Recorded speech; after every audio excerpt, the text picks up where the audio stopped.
देखिए चतुर्भुज का क्वेश्चन है, चतुर्भुज का क्वेश्चन है समांतर चतुर्भुज। पहले समांतर चतुर्भुज को समझेंगे, उसके बाद फिर हम इसको सोल्व करेंगे। जैसे क्या रहा है कि किसी समांतर चतुर्भुज के आधार तथा ऊंचाई में 3:2 का अनुपात है। 3:2 का अनुपात है। किसका? आधार और ऊंचाई में, आधार और ऊंचाई में। तथा इसका क्षेत्रफल दे रखा है। क्षेत्रफल कितना है? 600 वर्ग मीटर है। तो इसका आधार और ऊंचाई पूछा है। नॉर्मल। पहले समझिए कि अगर हम एक समांतर चतुर्भुज बनाते हैं, समांतर चतुर्भुज का क्या मतलब है कि इसके ना आमने सामने की भुजा समानांतर होगा तथा बराबर होगा। ठीक है ना? आमने सामने की भुजा क्या हो जाएगा? समानांतर होगा और वह बराबर होगा। आमने सामने की भुजा बराबर होगी। समांतर चतुर्भुज के अंतर्गत 4 तरह के चतुर्भुज आएंगे। जैसे एक वर्ग भी आएगा, आयत भी आएगा, समचतुर्भुज भी आएगा और समांतर चतुर्भुज भी आएगा। समचतुर्भुज और वर्ग का कंडीशन यह है कि उसका सभी भुजा बराबर होंगे। ठीक है ना? लेकिन आयत और समांतर चतुर्भुज का मैटर यह है कि इसका केवल आमने सामने की भुजा बराबर होगा। ठीक ना? यह बात है। तो कहने का यह मतलब है, थोड़ा सा ज्यादा चला गया ये।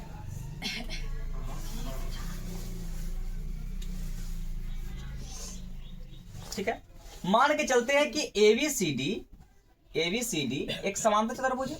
ठीक है, इसकी ऊंचाई और आधार, इसमें कितने 4 गो भुजा है, तो चारों भुजा में से किसी भी भुजा को हम आधार मान सकते हैं और उसके अकॉर्डिंग एक ऊंचाई हमको मिलेगा। ठीक है ना? जैसे मान के चलिए कि ये इस पे खड़ा है तो हम इसी को आधार मान लेते हैं। ए बी आधार है।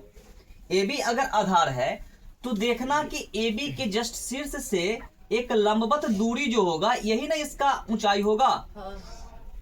ये इसका क्या है? ऊंचाई है। ये परफेक्ट दूरी क्या है? इसका ऊंचाई है, जो इसके दोनों साइड में 90 डिग्री का एंगल बनाएगा, समकोण बनाएगा। ठीक है ना? तो इसको हम नाम दे देते हैं ई। ठीक है ना? जैसे माने हैं यहां पे लेट कि ए बी चतुर्भुज का आधार है। चतुर्भुज का आधार है। तो इसके जस्ट सम्मुख शीर्ष से डाला गया लंब, इसके जस्ट सम्मुख शीर्ष डी से डाला गया लंब को ही हम क्या बोलते हैं? ऊंचाई बोलते हैं। ठीक है ना? या शीर्षलंब बोलते हैं। ये हमारा क्या है? डीई है। ठीक, डीई है। क्वेश्चन कह रहा है कि आधार और ऊंचाई का जो रेशियो है, अनुपात है, वो कितना है? 3:2 है। ठीक है ना? 3:2 है। यहां से चतुर्भुज का जो क्षेत्रफल होता है, ये क्षेत्रफल क्या होता है? किसी भी चतुर्भुज का क्षेत्रफल आधार गुना ऊंचाई होता है। क्या होता है? आधार गुना ऊंचाई होता है। ठीक ना? जैसे कि त्रिभुज का क्षेत्रफल क्या होता है? 1/2 गुना आधार गुना ऊंचाई। तो अगर त्रिभुज देखिए कि अगर हम यहां से एक त्रिभुज बना दें तो जिस त्रिभुज का क्षेत्रफल ये होगा वही क्षेत्रफल ये भी होगा। मतलब एक त्रिभुज का ये दुगुना हुआ ना, तो 1/2 में 2 से गुना करेंगे तो कट जाएगा। प्योर बचेगा कौन? आधार गुना ऊंचाई। अब यहां पर देखिए, हम अनुपात को अगर x मान ले, अनुपात को x है, तो इसके अकॉर्डिंग आधार हमारा कितना हो गया? आधार हो गया 3x और ऊंचाई कितना हो गया? 2x। ठीक है ना? और फॉर्मूला है ये, है ना? फॉर्मूला है। और क्षेत्रफल दिया गया है कितना? 600 वर्ग मीटर। तो क्षेत्रफल के जगह पे हमको, क्षेत्रफल के जगह पे क्या रखेंगे? क्षेत्रफल।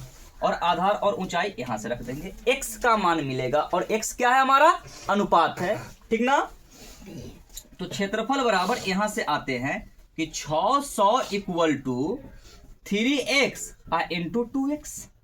ठीक है ना? तो 600 बराबर हो जाएगा 3 दूनी के 6 और x इंटू x कौन सी? x²। ठीक, तो यहां से आ रहा है 600/6 बराबर x²। ये कटेगा कितने टाइम में? 100 टाइम में। तो एक्स स्क्वायर किसके बराबर आ गया? 100 के बराबर आ गया। हमको क्या निकालना है? एक्स स्क्वायर से तो मतलब नहीं है, एक्स से मतलब है, एक्स चाहिए हमको। तो एक्स बराबर हो जाएगा, इधर का स्क्वायर इधर जाएगा तो अंडर रूट होगा 100, ठीक है ना। और एक्स बराबर अंडर रूट 100 किसका स्क्वायर है? 10 का स्क्वायर है ना।